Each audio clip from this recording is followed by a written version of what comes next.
L'assistant de conception de dalle de Safi vous permet de faire l'analyse et la conception d'une dalle en béton armé tout en restant en contrôle de votre conception. Son interface facile à utiliser vous permet de faire rapidement la génération de bandes de conception en fonction de la géométrie de votre bâtiment. Ainsi, la conception se fait rapidement de façon instinctive. De plus, les outils d'analyse avancée, de conception et de visualisation des renforcements vous permettent de réaliser avec confiance vos projets de conception en béton armé. Voici maintenant un bref exemple qui vous donnera un aperçu des différentes fonctionnalités de l'assistant de conception de Safi. Pour rapidement créer ce modèle, nous allons d'abord commencer par la génération d'un grillage. Nous allons ensuite déterminer l'orientation du grillage dans l'axe XZ et créer 5 portées de 5000 mm dans une direction et 3 portées de 3000 mm dans l'autre direction. Nous allons ensuite pouvoir créer la grille pour ce modèle. Une fois le grillage généré, nous pouvons placer un joint à chaque intersection sur le grillage du modèle avec l'outil de sélection par groupe. Ces joints représenteront l'emplacement de chacun des supports dans ce modèle. Nous allons par la suite créer les poteaux supportant la dalle avec l'outil d'extrusion. D'abord, sélectionnez les joints présents à l'intersection du grillage et utilisez la commande d'extrusion à une distance de 3600 mm négatif sur l'axe Y. Une fois cette commande complétée, nous aurons des membrures représentant les poteaux supportant notre dalle. Définissons maintenant les propriétés des supports de notre dalle. Les joints inférieurs des membrures seront définis comme étant retenus dans les 3 directions en déplacement, en plus d'être retenus en rotation sur l'axe Y pour garantir la stabilité du modèle. Une fois les supports créés, nous allons les dissimuler temporairement pour la génération des autres éléments de la dalle. En sélectionnant de droite vers la gauche et en sélectionnant le menu Visibilité, ceux-ci seront dissimulés. Une fois cette étape complétée, seuls les joints aux intersections du grillage seront visibles. Définissons maintenant les différentes sections utilisées lors de la génération de notre modèle. Premièrement, nous allons créer une section de plaque pour la surface de notre dalle. Celle-ci sera de béton standard 30 MPa avec une épaisseur de 180 mm. Nous allons par la suite créer une section non standard pour les poteaux de notre modèle. Ceux-ci seront d'une forme carrée de 400 par 400 mm de largeur, fait de béton 40 MPa.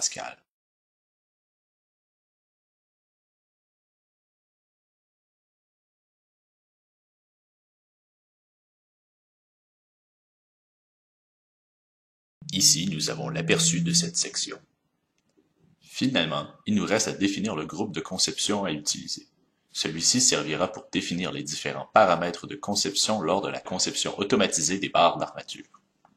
En créant un nouveau groupe de conception, nous pouvons définir le type, le matériel et la taille des barres d'armature utilisées lors de la conception automatisée. Pour cet exemple, nous utiliserons des barres canadiennes 15M avec un acier 400 MPa.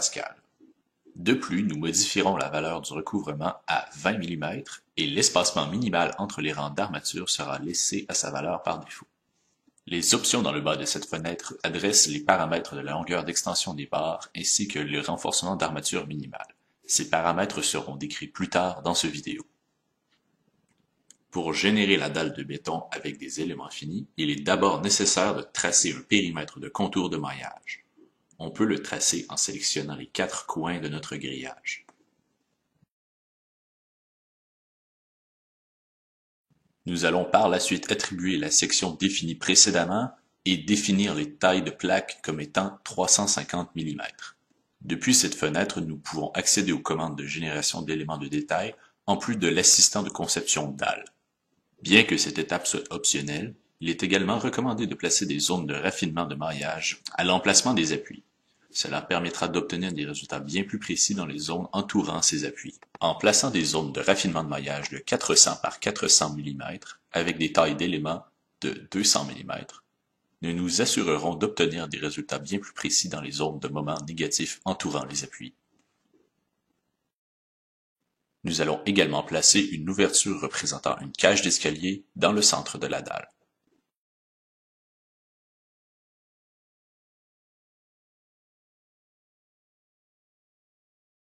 Une fois tous les éléments mis en place, nous pouvons lancer la génération du maillage élément fini.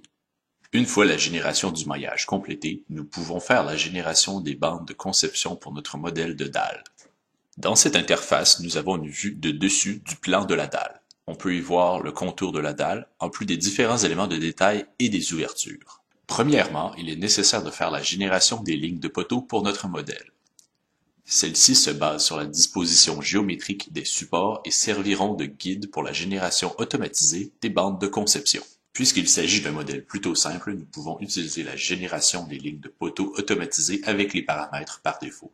Une fois la génération lancée, les lignes de poteaux sont créées dans les deux directions principales du contour de la dalle. Nous pouvons maintenant lancer la génération automatisée des bandes de conception.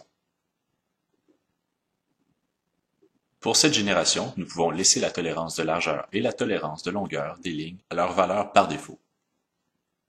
La taille des supports peut être ajustée à la taille de nos poteaux, soit 400 mm. Lors de la conception, les efforts inclus dans la zone à l'intérieur des supports ne sera pas considéré pour la conception. Le groupe de plaques sera par défaut le même que celui généré automatiquement avec le contour de maillage. Finalement, nous pouvons attribuer un groupe de conception individuellement pour les bandes poteaux et pour les bandes médianes. Dans cet exemple, les deux auront le même groupe de conception, celui qui a été défini précédemment. Nous pouvons maintenant lancer la génération automatisée. Il est possible d'activer et désactiver la visibilité des bandes de conception pour chaque direction avec l'aide de ces boutons. Afin de mieux pouvoir observer les bandes de conception dans les deux directions, nous allons pouvoir modifier quelques paramètres d'affichage. Premièrement, nous allons masquer l'affichage des faces des plaques éléments finis et augmenter la taille de l'affichage à 100%. De plus, nous allons diminuer l'affichage des joints et des supports à 20%. Cela nous permettra d'avoir un affichage bien plus léger et de mieux voir la surface de notre dalle dans l'interface 3D de Safi.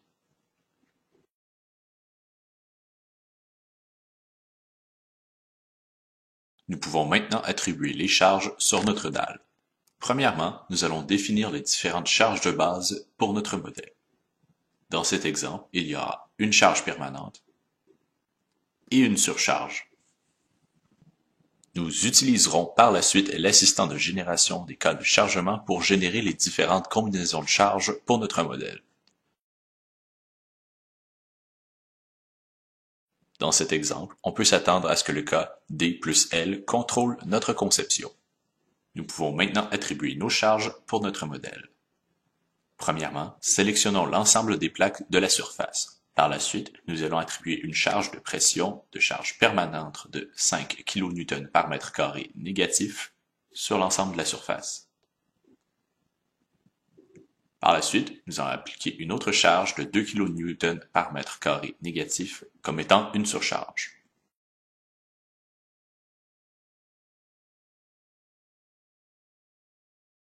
Une fois créé, nous pouvons masquer l'affichage de ces charges.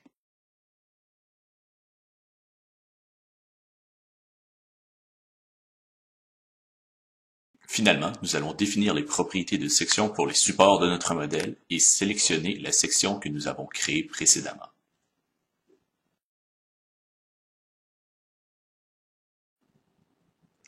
En ouvrant la fenêtre d'analyse de Safi, nous pouvons sélectionner l'option de conception pour le béton armé afin de lancer la conception automatisée des renforcements de notre dalle. Ainsi, la conception de la dalle se fera en fonction des paramètres définis dans notre groupe de conception.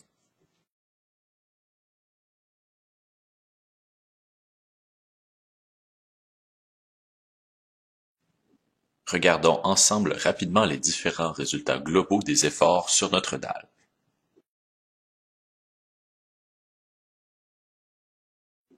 Les lignes de contour nous permettent d'observer par exemple le moment flexionnel dans les éléments finis pour l'axe X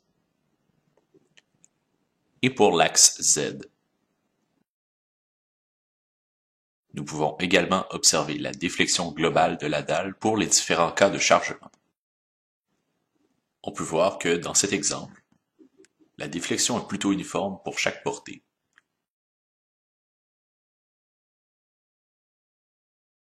Il est également possible d'observer le moment de conception pour chaque bande de conception, ainsi que d'observer le cisaillement dans chacune de ces bandes. On peut également observer les différents résultats de la conception individuellement pour chaque bande de conception. Dans le premier onglet, Nous avons toutes les informations géométriques de cette bande de conception. Dans l'onglet Dalle, on retrouve les différents attributs de conception, comme le groupe de conception et l'épaisseur du recouvrement. Dans le bas de cette fenêtre, on retrouve également les informations sur les supports présents à l'intérieur de la surface de la bande de conception. Cette section est automatiquement complétée lors de la génération automatisée des bandes de conception. Dans ce cas, on peut voir que la bande est supportée par 4 de ces supports. Les informations propres à chaque support peuvent être éditées manuellement dans cette fenêtre. Finalement, nous pouvons accéder aux informations des renforcements propres à cette section avec le bouton présent dans le haut de cette fenêtre. Dans ce menu, nous avons une représentation 3D des renforcements longitudinaux de la bande de conception. Chaque rang d'armature est divisé par groupe ayant son propre espacement et son type de barre. On peut sélectionner le groupe de renforcement à partir de l'interface 3D ou à partir de la table. Chaque groupe de renforcement est manuellement éditable à partir de l'interface, mais il sera nécessaire de redémarrer l'analyse pour que les changements puissent prendre effet. De plus, il est possible d'avoir un aperçu 2D imprimable des différents groupes de renforcement. Un accès à des informations plus détaillées des efforts est également disponible pour chacune des bandes de conception. Dans cette interface, on peut observer le moment fléchissant ainsi que le cisaillement pour chaque bande, en plus des résistances aux états limites. On peut également voir chaque zone où un support est présent. Il est important de se rappeler que les efforts présents dans la zone à l'intérieur des supports d'une bande ne sont pas inclus lors de la conception automatisée. Il est donc important de porter une attention particulière à ces paramètres. Cela aura un impact notable sur la quantité de renforcement utilisé en moment négatif près des supports.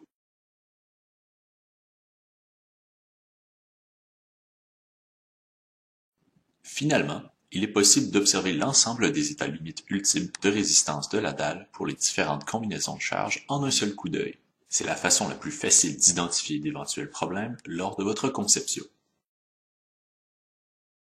L'assistant de conception de dalles de Safi est la solution pour vos projets de conception de dalles en béton armé. Pour plus d'informations, visitez notre site web au www.safi.com. Merci beaucoup de votre attention et à bientôt.